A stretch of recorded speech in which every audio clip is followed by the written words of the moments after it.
Here's a list of the top 10 fastest male 200-meter runners in the world so far for 2023.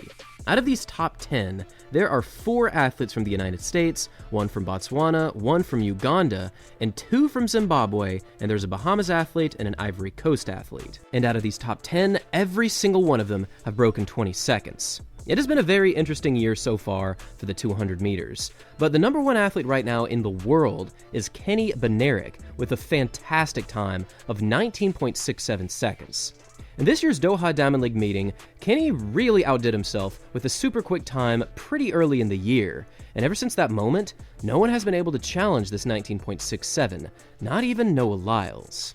Now in this year's New York Grand Prix, Lyles ran a time of 19.77, a solid performance, but it really did seem as though he had more left in the tank. And that brings us to this year's United States Olympic trials.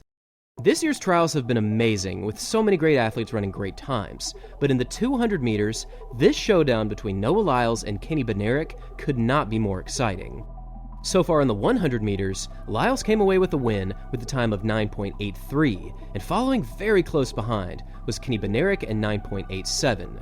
Now both of these athletes have pretty solid racing abilities. They both have great top speed, they both have great endurance, and with them both now clashing in the 200, this will very likely lead to incredibly quick times from both runners. Now, as we have mentioned multiple times in this channel, Noah hasn't lost a 200-meter dash since August of 2021, meaning that he is closing in on his 3-year anniversary of undefeated running in the 200, and during this stretch, his average time has been around 19.7. Noah has honestly been making incredible strides in getting his start down and throwing down good times in the 100, but a similar thing can be said about Kenny Bednarek.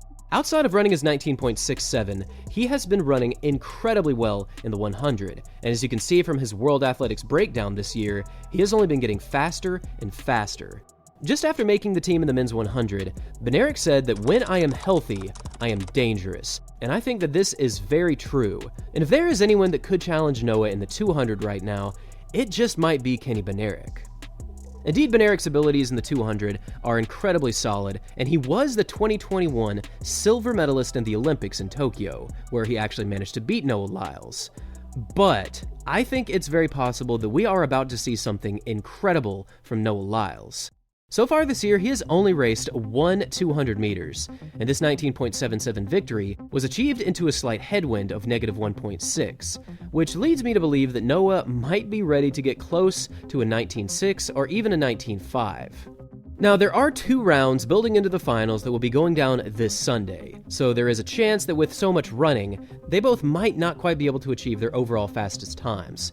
But it will certainly be exciting to watch, and in addition to these 2, the big question mark right now is honestly Arion Knighton, who has been experiencing some bizarre things in 2024. Now, just a few days ago, the news broke that Knighton actually tested positive for a banned substance, trenbolone, and he apparently got this from eating oxtail. And this whole situation has really taken on a life of its own, and we'll make sure to cover this in another video. But to put it simply, Knighton has been cleared to run in this race. He's one of the most consistent 200-meter runners in the world, so along with Noah Lyles and Kenny Bednarek, Knighton will likely be making a strong appearance, especially given a few of his early season performances, where he achieved very impressive times. Now, another compelling athlete competing in this 200 is Christian Coleman, who, as many of you know, finished 4th in the 100-meter dash. This means that Coleman did not make the Olympic team for the 100, but I would imagine that he'll have some say when it comes to the relay team, because he just might be the greatest starting leg for a relay of all time. He is just so explosive and so powerful when he starts. But for Christian Coleman, this 200 meters is a real chance for him to get back on the team in an individual event, and given that his personal record is 19.82, Coleman has proven his abilities to run strong 200s, despite being more favored in the 100 and especially in the 60. This United States Olympic trials has only been getting more and more exciting by the day, and from Kenny Bednarek, Noah Lyles, and Christian Coleman to Arion Knighton, this men's 200 is going to be extremely exciting for this year's Olympic trials. And with this in mind, I would love to hear from all of you. What do you think about this 200 meters? What time do you think will be required to take the win? And who do you think is going to win this half-lap race this Sunday? Thanks for watching, everyone. And as always, until next time.